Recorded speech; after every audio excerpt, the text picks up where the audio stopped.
People often ask me what inspired me and what motivated me to start up Rare Patient Voice. Turns out there were two very different things. Several things and people inspired me. In 1998, I had begun working for a healthcare market research company, Migliara Kaplan, and a client, Jim Sharples, who at the time worked for a pharmaceutical company, came to us and asked if we could build a hemophilia patient panel. Their company made Factor to treat bleeding disorder patients, and they wanted to hear directly from patients their opinions about products and services. We weren't sure if we could build such a panel, and we went to our head of field operations in those days, Mark Cadella. We figured we could go to patient events like the National Hemophilia Foundation and set up a booth and ask people to join such a panel. It worked.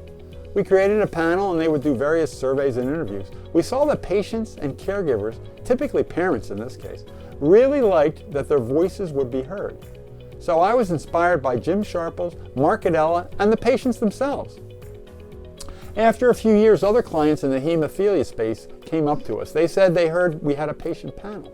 Could they access it? But since we had built it specifically for one client, we couldn't allow that. But they put the idea in my head, is there a place for a patient panel to take part in all sorts of surveys and interviews with various companies? That idea was in my head for many years. I said, someday I'm going to start such a panel. So I had the inspiration, but not the motivation.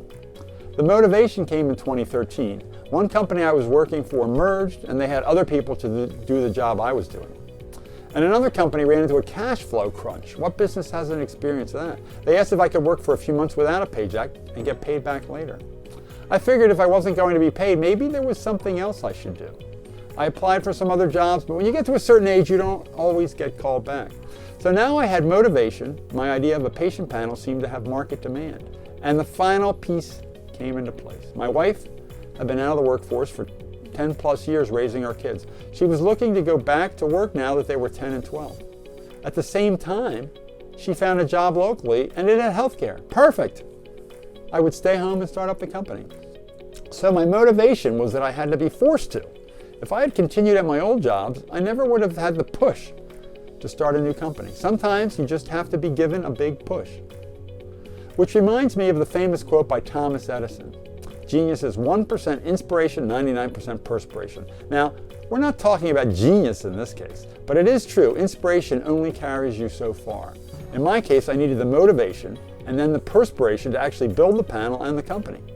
And now we rely on the perspiration of the many people on our team. Thanks. Hey, if you like this video, subscribe to our YouTube channel. Thanks. Bye.